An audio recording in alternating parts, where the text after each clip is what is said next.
नमस्कार, स्वागत है आप सभी का डीआरएस इनसाइट्स के आज के प्रोग्राम में। करने जा रहे हैं हम शेयर्स की बात अपनों के साथ, और जैसा कि आप स्क्रीन पर देख सकते हैं, हमें आज ज्वाइन कर रहे हैं मिस्टर अंशुल जैन, जो कि हेड ऑफ रिसर्च है श्री लक्ष्मी श्री इन्वेस्टमेंट्स के। अंशुल जी, स्वागत है आपका डीआरएस इनसाइट्स के आज के प्रोग्राम में। नमस्कार नमस्कार आपके सभी दर्शकों को। अंशुल जी, ये बताइए कि 26,000 का आंकड़ा सस्टेन करने पर कामयाब रह रहा है मार्केट, तो क्या संकेत निकाले जाए आने वाले वक्त के लिए? जो आप कह रहे थे ऑल टाइम हाई, क्या उसकी तरफ नजर गड़ाई जाए? बिल्कुल 26,104 निकलने के बाद सीधा सीधा अगला last resistance all time high बसता है। बैंक निफ्टी तो वैसे ऑल टाइम हाई पे ट्रेड कर ही रही है। निफ्टी में यहाँ पे 26,104 स्विंग हाई जो था 23 अक्टूबर का, ये एक रेजिस्टेंस है। जैसे इसको निकालेगा ऑल टाइम हाई की तरफ हम बढ़ जाएंगे। निफ्टी के जो लेवल्स है, मतलब आने वाले कुछ दिनों में, वो आपको क्या दिख रहे हैं? 26,104, उसके ऊपर 26,300, 26,277 और फिर 26,350। ये ऊपर में रेजिस्टेंस रहेगा, नीचे में सपोर्ट 25,900 के आसपास मेजर सपोर्ट है। ओके, तो आप कह रहे हैं ये रहे सपोर्ट। तो निफ्टी की हमने बात कर ली, बैंक निफ्टी भी काफी हम देख रहे हैं कि दमदार मूव्स दिखा रहा है। तो बैंक निफ्टी को लेकर क्या व्यू है? और देखिए बैंक निफ्टी यहाँ से 60,000 जाते हुए दिख रहा है, और जब 60,000 पार करेगा तो नए टारगेट आएंगे। नीचे में सपोर्ट 58,500 के आसपास है। ऑल राइट, नीचे में आप कह रहे हैं सपोर्ट 500 के आसपास है। ऑल राइट, अंशुल जी, जो शेयर्स हमने आज मतलब हम बुधवार की अगर बात करें, मार्केट में देखा आते हुए और अच्छा करते हुए, हमने सबसे ज्यादा खरीदारी अगर देखी तो आईटी सेक्टर के शेयरों में देखी। तो इसकी वजह और आने वाले वक्त में क्या देख रहे हैं आप इसके लिए? देखिए आईटी में हम रेगुलरली कहते आ रहे हैं कि जो जितनी खराब न्यूज आ सकती थी सारी आ चुकी हैं।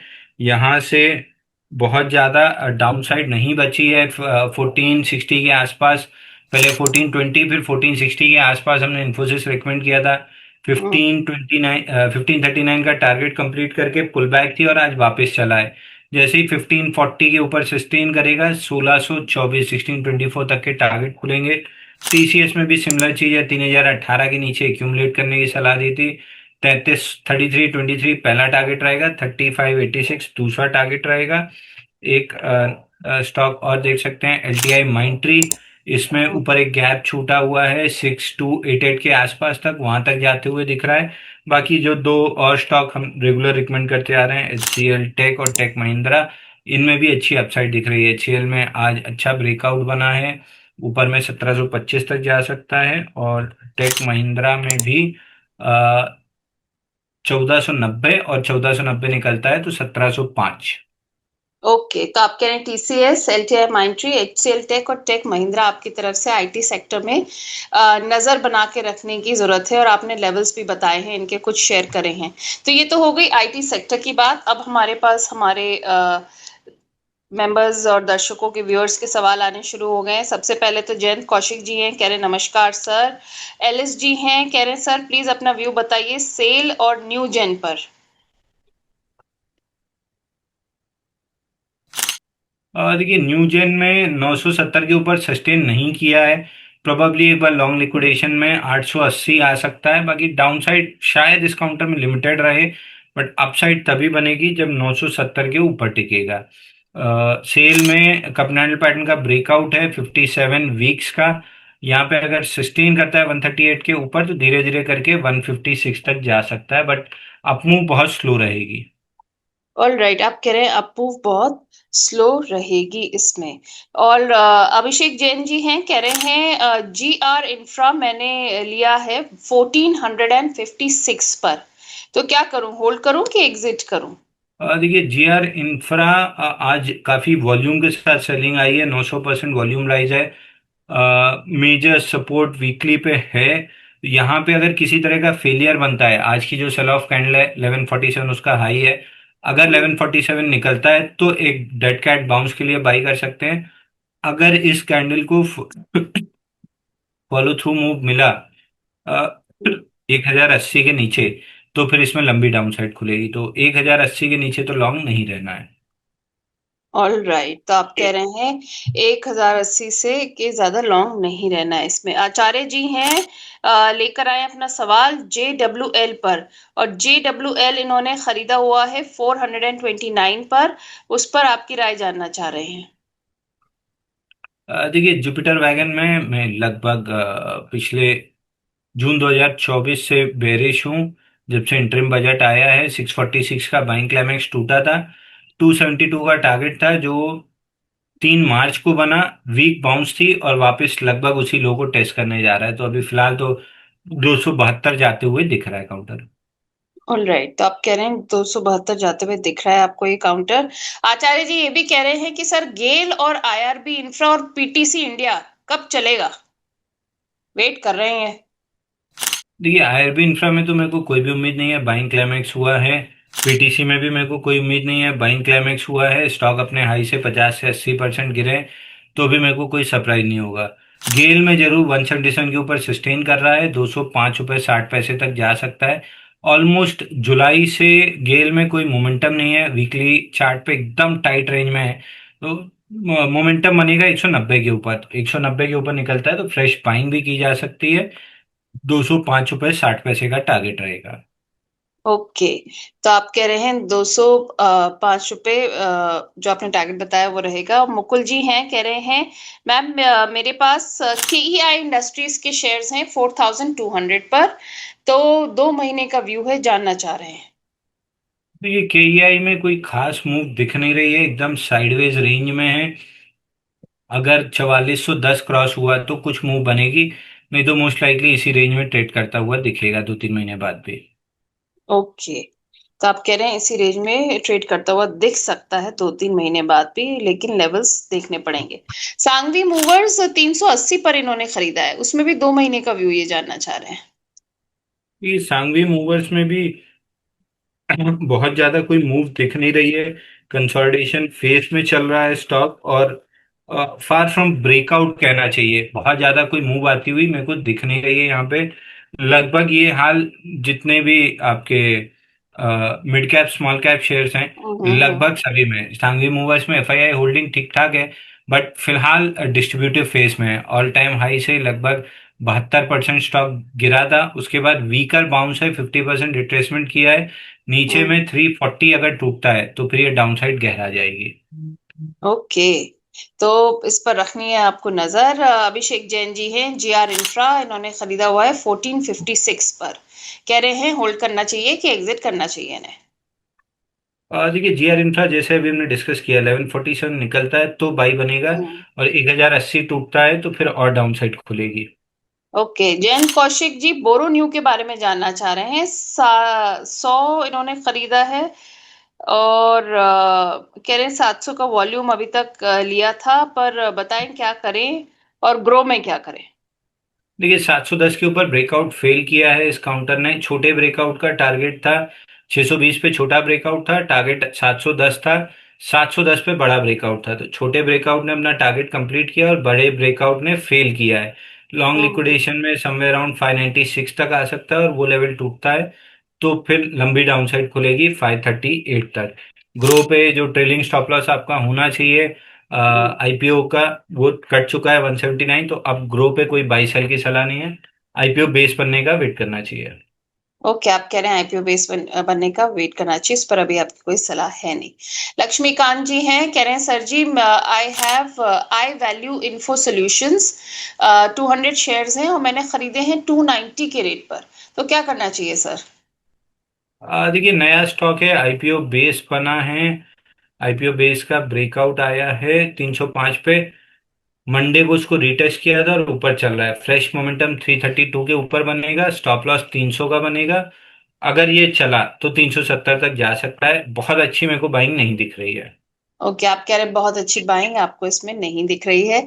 मी माई वर्ल्ड करके आईडी है, ये टाटा स्टील के बारे में जानना चाह रहे हैं। 170 में इन्होंने खरीदा है, कह रहे हैं क्या करें। टाटा स्टील अगर आप इन्वेस्टर हैं तो छोड़ दीजिए, 224 240 तक चला जाएगा। और ट्रेडर हैं तो ट्रेडिंग लाइक काउंटर वैसे भी नहीं है, और फिलहाल ब्रेकआउट के ऊपर सस्टेन नहीं किया 176 के, तो पुराना जो ब्रेकआउट 166 था उसको रिटेस्ट करने नीचे आ सकता है। ऑल राइट, तो आपके पुराना जो काउंटर है उसको रीटेस्ट करने आ सकता है ये। निशांत पांडे जी हैं, कह रहे हैं good evening sir and ma'am. Good evening Nishant ji, मेरे पास एनएचपीसी के शेयर है। मेरा जो बाय रेट है 80 का है, और एचईजी के शेयर्स भी इन्होंने खरीदे हैं 525 पर। तो आपकी राय जानना चाह रहे हैं। देखिए एनएचपीसी मेरे को 75 लग रहा है, और 75 टूटने के बाद 55 रुपए लग रहा है। बाइंग क्लाइमेक्स हुआ है, तो अगले 4-5 साल मेरा कोई बहुत इंटरेस्ट इस काउंटर में नहीं है। और उसकी वजह आपका दूसरा काउंटर है एचईजी, जिसमें 2018 में बाइंग क्लाइमेक्स हुआ था, और अभी तक वो अपने ऑल टाइम हाई को नहीं टेस्ट कर पाया है। ऑलमोस्ट 90% गिरने के बाद भी इतनी कंसोलिडेशन हो चुकी है, फिर भी ऑल टाइम हाई अभी बहुत दूर है। तो एचईजी में भी मेरा कोई इंटरेस्ट नहीं है, बल्कि ब्रेकआउट कैंड ये अर्निंग्स के बाद गैप की कैंडल फेल हुई है। उसका लिक्विडेशन टारगेट 500 था, जो कंप्लीट हो चुका है। 500 अगर टूटा तो 460, और एक गैप छूटा हुआ है 430 पे, इसको फिल करने आ सकता है। तो जब एचईजी में नया ऑल टाइम हाई बन जाए, तब इन रेलवे डिफेंस पीएसयू काउंटर में उतने साल जोड़ लीजिएगा, तब तक तो हाई नहीं बन रहा है। ऑल राइट, तो आप कह रहे हैं रेलवे और पीएसयू काउंटर्स में उसी हिसाब से कुछ राय देना चाहेंगे अंशुल जी? रेलवे और पीएसयू काउंटर पे हमारे दर्शकों को थोड़ा किस तरीके से इस वक्त या आने वाले वक्त में देखना चाहिए इसको?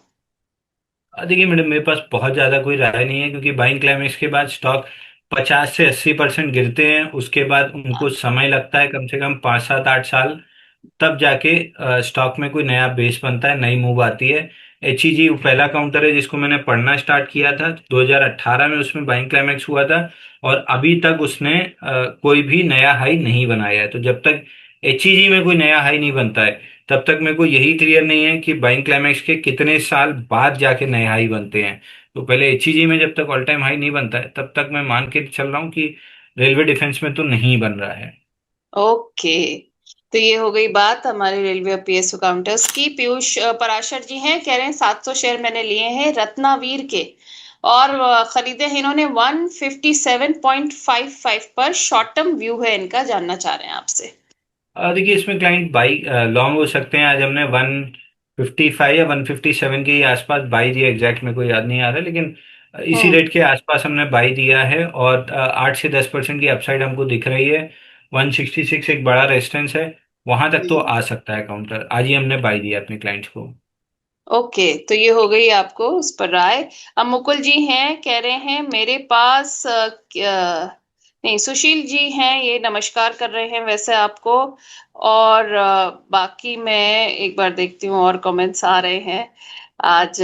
राहुल जी हैं, कह रहे हैं अंशुल सर एलजी शेयर्स का बाइंग प्राइस सजेस्ट कीजिए, और पीपीएल फार्मा और टाटा मोटर्स में कह रहे हैं क्या स्ट्रैटेजी रखनी चाहिए पीवी एंड सीवी में।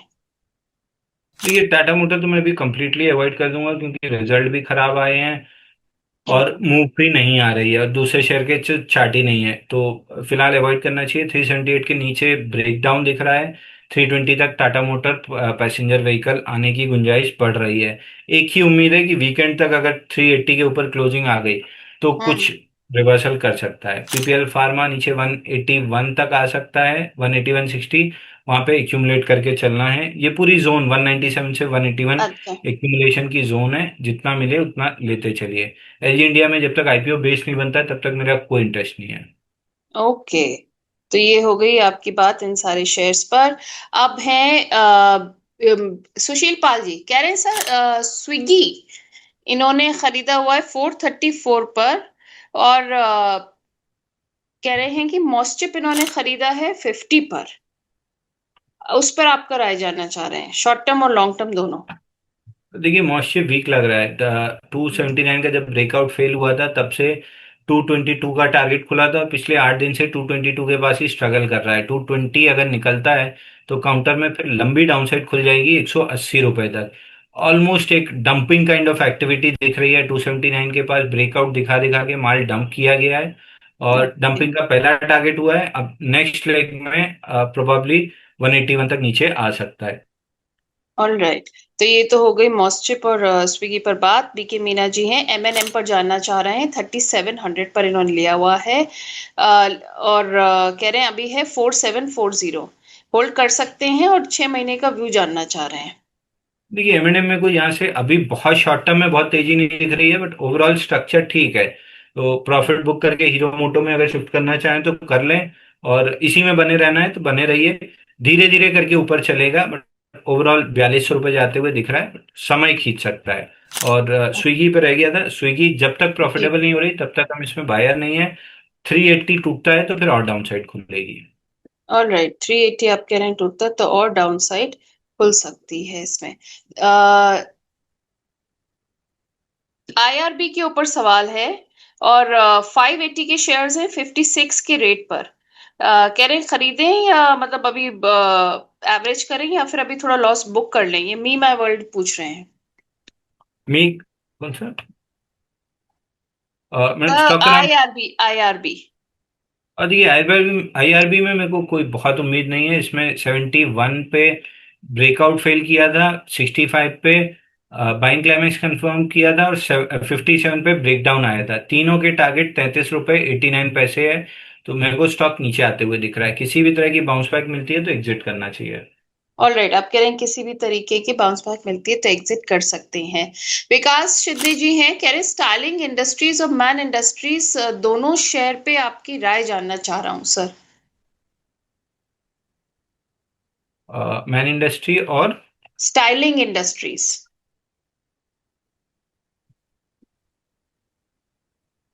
स्टाइलियम इंडस्ट्री, देखिए स्टाइलियम में तो फिलहाल 2400 रुपये तक की अपसाइड बन सकती है। 1900 रुपये का आपका स्टॉप लॉस होना चाहिए, कपनैल पैटर्न का ब्रेकआउट है।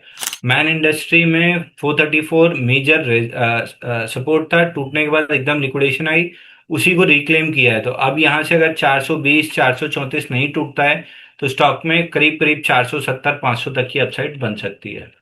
ऑलराइट, तो ये हो गई आपको इस पर राय। हमजा जी हैं, कह रहे हैं सर प्लीज बताइए एमएनएम फाइनेंस में एंट्री और एग्जिट का प्राइस। क्या इस स्टॉक को 10 दिन के लिए लिया जा सकता है? देखिए फिर वही चीज है ना, मैं बोल रहा हूँ 2 साल के लिए, आप ले रहे हैं 10 दिन के लिए, उसके बाद फिर दोष देंगे कि चला नहीं। बिल्कुल। मल्टीपल टाइम्स इसमें बताया है कि 90 महीने का 300 369 396 वीक्स का कपनल पैटर्न ब्रेकआउट बना है। एल&टी फाइनेंस जैसा 2 साल रखेंगे तो 600 रुपये का टारगेट मिल जाएगा। 10 दिन के लिए आप अपने हिसाब से देख लीजिए, मेरे पास कोई खास राय नहीं है। चलिए रजी, 10 दिन मेरे ख्याल से एक बहुत ही शॉर्ट विंडो है, उस पर राय थोड़ी सी मुश्किल हो जाती है ऐसी चीजों पर। चंद्रकांत जी हैं, इरेडा पर सवाल है इनका। 148 में इन्होंने लिया हुआ है, 3 महीने का कह रहे हैं टारगेट क्या होना चाहिए सर? हाँ, देखिए एक बार 140 रुपये आते हुए दिख रहा है, और 140 अगर टूटता है तो थोड़ी सी और डाउन साइड 121 तक बन सकती है स्टॉक में। जेंसॉल वाला, जब वो ब्लू टैक्सी वाला जो निकल के आया था, उसके बाद से एकदम ही इंटरेस्ट खत्म हो गया है हम्म। इंस्टीट्यूशंस का। जब तक वो नहीं लौटता है, एक दो अर्निंग्स अच्छी नहीं आती, तीन अर्निंग्स अच्छी नहीं आती हैं, बिजनेस एज यूजुअल नहीं लौटता है, वो डेंट नहीं जब तक साफ होता है, साफ तब होता है। तक मुश्किल है इस काउंटर का चलना। चलिए, अब राठौर जी, सॉरी चंद्रकांत जी ही हैं, एजी ट्रांजैक्ट टेक्नोलॉजीज पर कह रहे हैं कि आज ही खरीदा है 500 क्वांटिटी 4.75 में। 3 महीने का होल्डिंग का इनका प्लान है। कह रहे हैं क्या टारगेट मिलेगा इसमें? एजीएस ट्रांजैक्ट और टेक्नोलॉजीज। कोई सलाह नहीं रहेगी। 62 करोड़ का मार्केट कैप है, 250 करोड़ के नीचे हम जनरली सलाह नहीं देते हैं। ओके, तो चंद्रकांत जी आपने सुन ली अंशुल जी की राय। और सी एस राठौर जी हैं, कह रहे अमार राजा पर सर और जाइडस लाइफ साइंसेज में तेजी कब तक आएगी, आपसे जानना चाह रहे हैं। देखिए अमर राजा में तो नहीं लग रही है। अमर राजा में तो मेरे को याद है लगभग मीडिया पे 1400 रुपये से मैं बोलते आ रहा हूँ कि बाइंग क्लाइमेक्स हुआ है।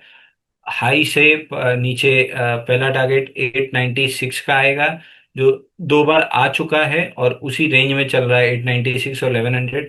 जिस भी दिन 896 तोड़ता है तो 752 रुपये तक नीचे आएगा। अपसाइड मेरे को दिख नहीं रही है, बाइंग क्लाइमेक्स हुआ है।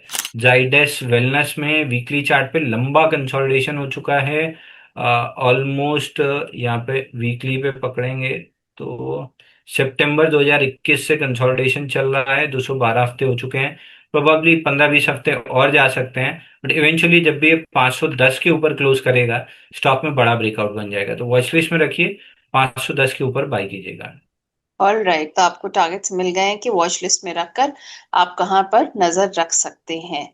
इसके बाद अब ग्रीष्मा पालीवाल जी हैं, कह रही हैं सर प्लीज बताइए इस समय क्या बेटर रहेगा खरीदना, यूनियन बैंक या फिर जीएसएफसी।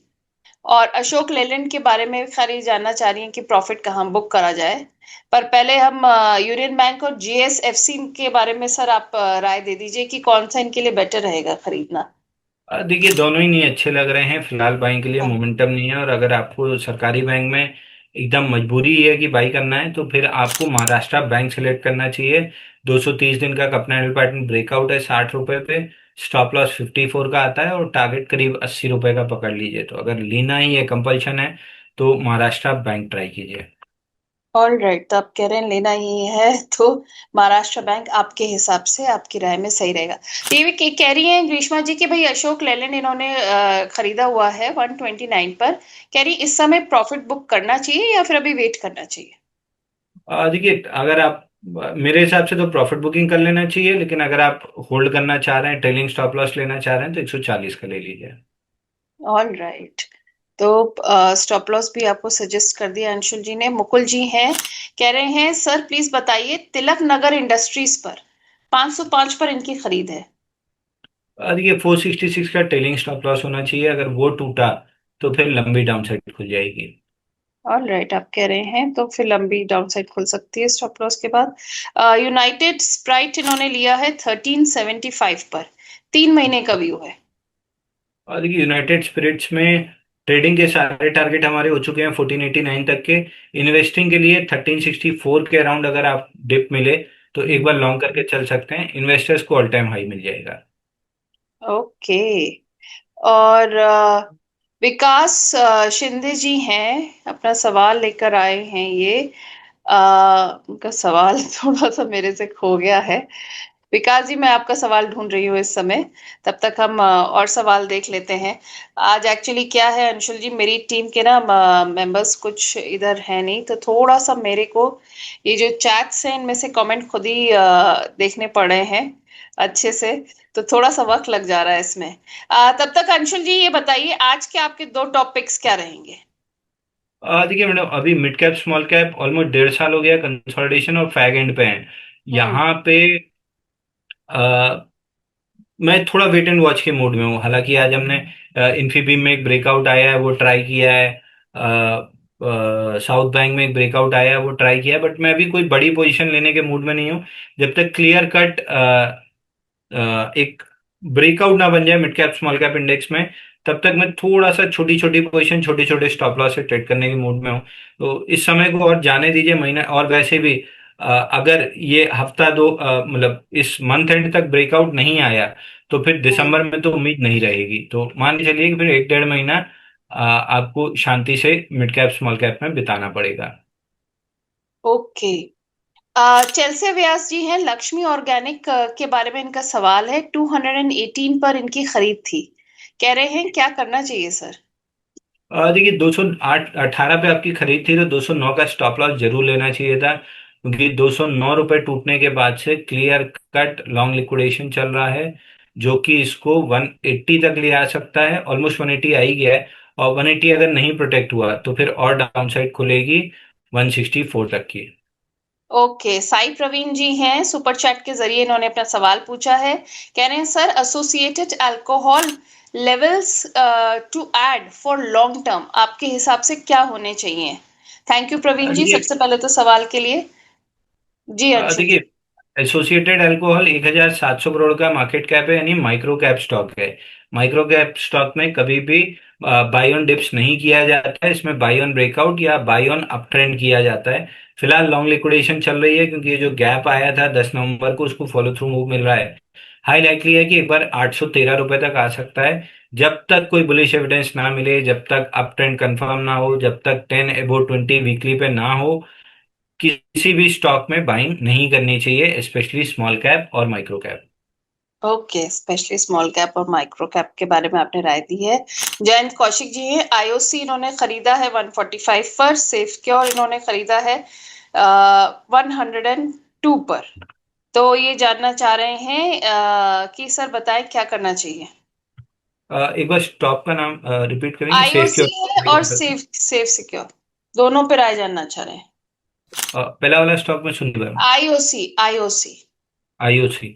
Indian oil corporation. जी जी। आईओसी अगर ट्रेडर है तो एक बार प्रॉफिट बुक कर लीजिए। 169 184 मेजर रेजिस्टेंस जोन है। इन्वेस्टर हैं तो शांति से छोड़े रहिए, 224 240 का टारगेट मिल जाएगा। सेफ्योर ये नई लिस्टिंग दिख रही है मेरे को, और सिर्फ बीएससी में है। 49 करोड़ का मार्केट कैप है, तो इस पे कोई सलाह नहीं रहेगी। All right. अंशुल जी, एक आईडी है द ग्लोइंग बाइट्स, ये पूछ रहे हैं कि should I book profit in BSc limited.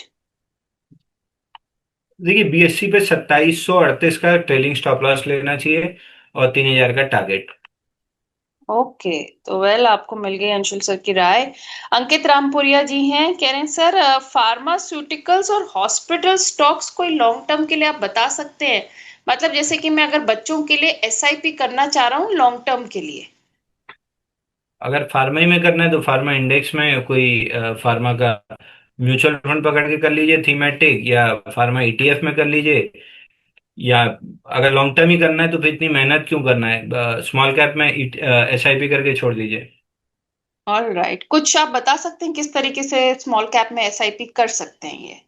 देखिए मेरी स्मॉल कैप में एसआईपी जाती है अ, दो स्टॉक्स में, दो फंड हाउसेज में, एक्सिस का स्मॉल कैप फंड और एक आईसीआईसीआई का स्मॉल कैप फंड। मैं इन्हीं दो में एसआईपी करके रखता हूँ। ओके, वेल आपको मिल गई राय एसआईपी के लिए भी। और अब शादाब जी हैं, शादाब जी अपना सवाल लेकर आए हैं।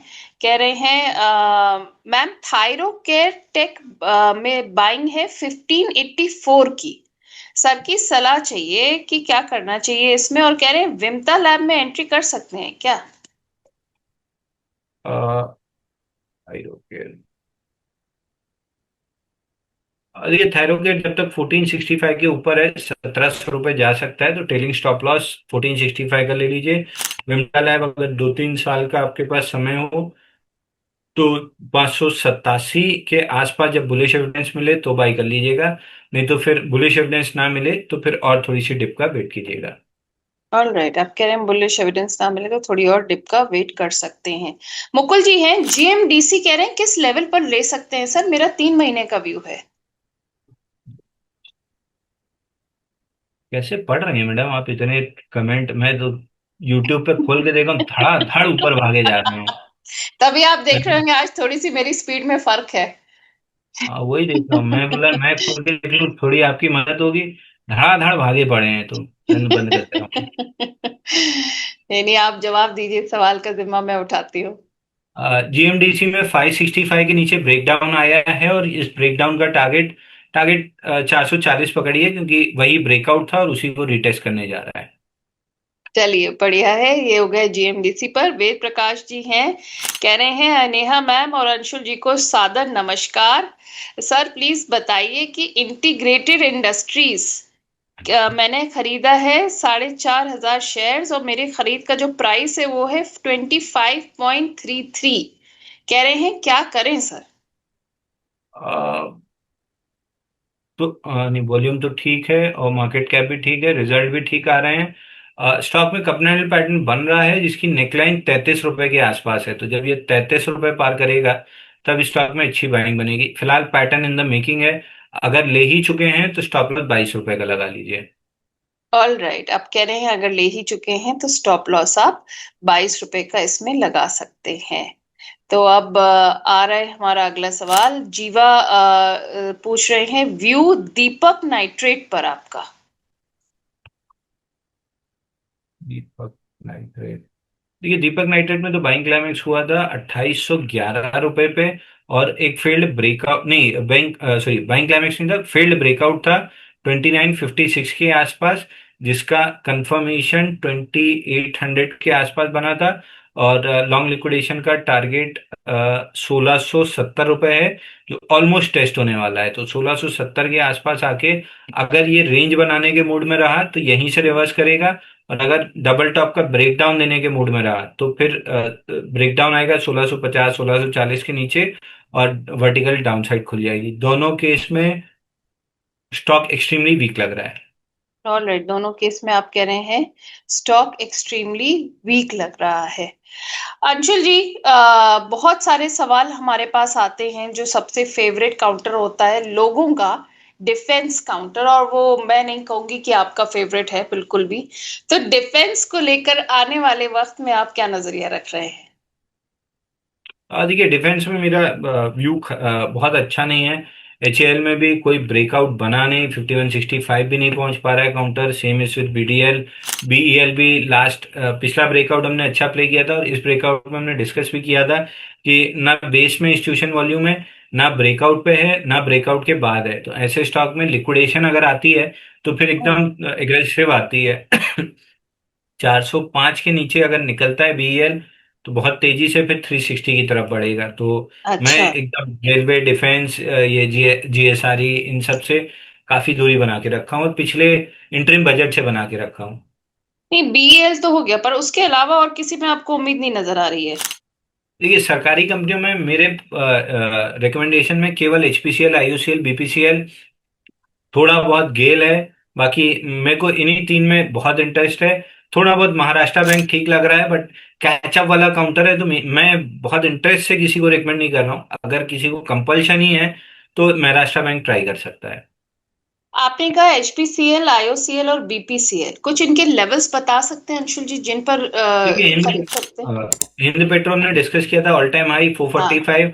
वो टेस्ट करने के बाद एक्सटेंशन में है, तो फिलहाल 477 पे तो फ्रेश बाय नहीं बनता है। ऑन द डिप्स कहीं भी 430 के आसपास मिलेगा तो वापस से री एंट्री करनी चाहिए। ऊपर में 600 से 700 रुपये चला जाएगा। Same is with BPCL, all time high लगने के बाद, ऑल टाइम हाई 357 लगने के बाद एक्सटेंशन मोड में है।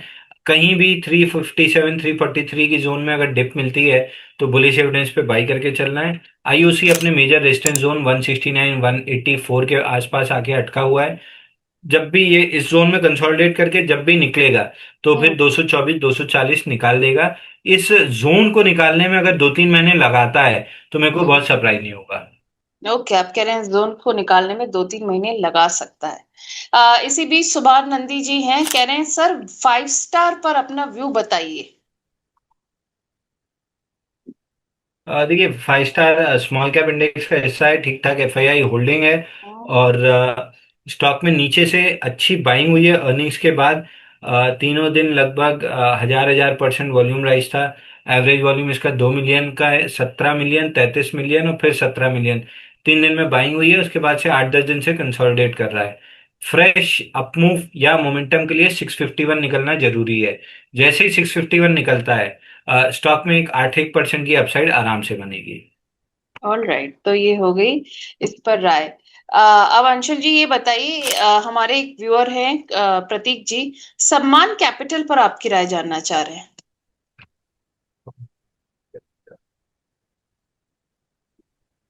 देखिए, समान कैपिटल में फाइनली 175 का लेवल टूटा है, और वॉल्यूम्स के साथ टूटा है। 2.65 रिलेटिव वॉल्यूम है, 165% अगेंस्ट एवरेज वॉल्यूम राइज है। लॉन्ग लिक्विडेशन का पहला टारगेट 152 और दूसरा 132 तक हो सकता है। स्टॉक में 175 टूटने के बाद एग्रेसिव लॉन्ग अनवाइंडिंग आ रही है। ऑल राइट, आप कह रहे हैं एग्रेसिव लॉन्ग वाइंडिंग आपको दिख रही है इसमें। मुकुल जी हैं, कह रहे हैं सर प्लीज सजेस्ट कीजिए पुणे वाला फिनकॉप पर। इनकी का जो बाइंग प्राइस है वो 480 का है, और इनका 6 महीने का व्यू है। देखिए, पुणे वाला फिनकॉर्प अपना फर्स्ट मोमेंटम ब्रेकआउट के बाद कर चुका है, और उसके बाद से पुल बैक मोड में है। यहाँ से 493 495 के ऊपर सस्टेन करता है तो स्ट्रक्चर का ब्रेकआउट होगा, या फिर यहाँ पे अगर 4-4 टिप बेस बनाता है तो भी अच्छा है। ब्रेकआउट रीटेस्ट जरूर हुआ है, लेकिन बुलिश एविडेंस नहीं बना है। जैसे बुलिश एविडेंस बनेगा हम वापस से अपने क्लाइंट्स को बाय रिकमेंड करेंगे। चलिए बढ़िया है अंशुल जी, जो हम ये मार्केट में तेजी देख रहे हैं, ये बहुत सारी खबरें 21 तारीख की भी डेट हम सुन रहे हैं। आप भी सुन रहे हैं क्या? 21 तारीख को कुछ है क्या? लोग कह रहे हैं कि ट्रेड डील पर फैसला आएगा। मेरे पास तो ऐसी कोई खबर नहीं है, लेकिन हाँ, फूफा जी की आदत रही है वीकेंड्स पे बम फोड़ने की। तो अगर फोड़ते हैं तो कोई बहुत सरप्राइज नहीं होगा। ओके, प्रिया जी हैं यहाँ पर, पूछ रही हैं मैम एक्सेस कैसे करें full basket stock analysis diamond membership में। मैंने आज ही सब्सक्राइब किया है। प्रिया जी, आपने डायमंड मेंबरशिप की है, सबसे पहले तो वेलकम टू डीआरएस इनसाइट्स। और मैं आपको बता दूं, अगर आपको पूरी बास्केट एनालिसिस करनी है तो आपको अपग्रेड करना पड़ेगा हमारी सपोर्ट मेंबरशिप पर, जो कि 1199 पर है। उस मेंबरशिप में आपको कई सारे फायदे मिलते हैं। सबसे अच्छी बात तो उस मेंबरशिप में ये है कि आपको सपोर्ट लेवल पे अपना पूरा पोर्टफोलियो रिव्यू कराने का मौका मिलता है। उसके साथ साथ आप हमारे व्हाट्सएप पर भी हमसे कनेक्ट हो पाते हैं। हमारा जो व्हाट्सएप नंबर है वो है 9211 591685। मैं रिपीट कर देती हूँ, 9211 591685। तो आपको अपनी मेंबरशिप को लेकर जो अपग्रेड करने का सपोर्ट है वो भी मिल जाएगा। और उसके बाद का जो भी सपोर्ट है, क्योंकि सपोर्ट मेंबरशिप में हम आपके टच में रहते हैं via message on WhatsApp. We can suggest you and answer your queries. So we would like that. तो आप इस नंबर पर कनेक्ट कर कर अपनी क्वेरीज रिजॉल्व कर सकते हैं। And but you will have to upgrade for the support membership. यहाँ पर मैं आप सभी को बता दूं कि अगर आप डीआरएस सपोर्ट मेंबर हैं तो आपको हमारे साथ व्हाट्सएप के जरिए भी जुड़ने का मौका मिलता है। उसमें आप अपना पूरा पोर्टफोलियो रिव्यू करवा सकते हैं एक्सपर्ट के द्वारा। एक्सपर्ट ही हैं जो आपको रिव्यू करके सलाह देंगे। और उसके बाद अगर आपको कोई भी क्वेरीज होती हैं तो व्हाट्सएप पे कनेक्ट होकर आपको उनके रेजोल्यूशन भी मिलेगा। So I think that will be good for all of you. तो Priya ji, this is for you. अब हमारे पास आ रहे हैं आशीष जी। कह रहे हैं ब्राइट ब्रदर्स के बारे में सर आपका क्या व्यू है? Bright brothers.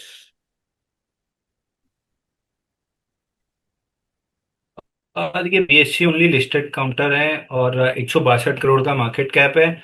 Average volume 4700 share का है। तो इस पे कोई सलाह नहीं रहेगी। ऑल राइट, कल्याण ज्वेलर्स पर एक हमारे व्यूअर हैं सलाह मांग रहे हैं, कह रहे हैं 536 की बाएंगे, क्या करना चाहिए? देखिए, कल्याण ज्वेलर तो मैं 630 रुपए से बोलते आ रहा हूँ कि 334 रुपए आते हुए दिख रहा है। अच्छा, तो आप अभी भी देख रहे हैं, और ये लेवल्स आप कितने दिनों में देखने को कर सकते हैं? देखिए, एक आध खराब रिजल्ट और वर्टिकली नीचे आ जाएगा। बाइंग क्लाइमेक्स के बाद धीरे धीरे करके स्टॉक नीचे आते हैं और जनरली अर्निंग्स के टाइम थोड़ा सा ज्यादा नीचे आते हैं। तो अब अभी इमीडिएट अर्निंग निकली है, प्रोबेबली कुछ दिन साइडवेज रह सकता है, बट इवेंचुअली ये 334 रुपये आ जाएगा। जैसे रेलवे डिफेंस सब नीचे आए हैं, एचईजी नीचे आया है, ये स्टॉक भी बाइंग क्लाइमेक्स किया है। तो मोर देन 90% चांस है कि 334 आ जाएगा। ओके, अंशुल जी, वेद प्रकाश जी कह रहे हैं मैंने महिंद्रा टेक के 20 शेयर खरीदे थे 1707 पर। कह रहे हैं अब क्या एवरेज कर सकता हूं मैं? Mahindra tech, tech Mahindra. Tech Mahindra. देखिए, टेक महिंद्रा 1490 रुपए के ऊपर मोमेंटम बनेगा। अगर आप इन्वेस्टर हैं तो इधर उधर 100-50 रुपए का मुंह मत देखिए। हर हाँ, डिप पे ऐड करते जाइए, आपको ऑल टाइम हाई मिल जाएगा। ओके, इन्वेस्टर की तरह अगर आप चाह रहे हैं तो यू कैन, जिसको हम कहते हैं कि स्टैगर्ड मैनर में थोड़ा थोड़ा करके इन्वेस्ट करना, अंशुल जी कह रहे हैं आपके लिए सही रहेगा। टेक्नो क्लीन एयर पर क्या राय है आपकी अंशुल सर? कई लोग पूछ रहे हैं इस पर। देखिए, इसकी आज ही लिस्टिंग हुई है। अगर आपको स्टॉप लॉस लगाना है, फोर हम्म। सेवेंटी नाइन का स्टॉप लॉस ले लीजिए। आज का लो है 480, 1 रुपए बफर देके 479 का स्टॉप लॉस ले लीजिए। ऑल राइट, तो ये हो गई टेक्नो एयर पर भी राय। अंशुल जी, आज आप हमारे शो पर आए, आपने इतने सारे सवालों के जवाब दिए। मेरी स्पीड थोड़ी सी स्लो थी आज सवाल पूछने में, क्योंकि मैं देख भी रही थी साथ में, और शायद जब आपने देखी कमेंट्स की स्पीड तो आप समझ गए होंगे कि मेरी स्पीड क्यों स्लो हो गई उनके आगे। थैंक यू सो मच, आज आप हमारे शो पर आए और आपने इतना वक्त दिया और इतने अच्छे से आपने हमारे सवालों का जवाब दिया। और जाते जाते कोई डिस्क्लेमर अंशुल जी? बहुत बहुत धन्यवाद मैडम। ये सवालों की स्पीड देख के तो मतलब कैसे आपने इतना ढूंढ के पूछ लिया। मैं तो अभी तक एक भी सवाल ही ढंग से, एक शेषा सा ही कुछ है यही पढ़ पाया हूँ, और तो कोई मैं पढ़ ही नहीं पाया हूँ। और डिस्क्लेमर, आज मेरे कोई भी स्टॉक डिस्कस नहीं हुए, फिर भी मैं बता दे रहा हूँ, Tata tech, Adani green, hitech pipe, तीन ही मेरे पर्सनल पोर्टफोलियो में हैं। बाकी किसी में मेरा अभी पर्सनल इंटरेस्ट नहीं है। Thank you so much Anshul ji हमारे साथ शो में जुड़ने के लिए। और मैं आप लोगों को बता दूं, अंशुल जी के साथ हम कुछ नया कुछ खास करेंगे। थोड़ा सा वक्त लगेगा उसमें, और वो आपके पास बहुत जल्दी आएगा। क्यों अंशुल जी? बिल्कुल मैडम, कुछ ना कुछ तो करेंगे। चलिए, thank you so much Anshul ji, and thank you so much to all of viewers for being part of the show. नमस्कार।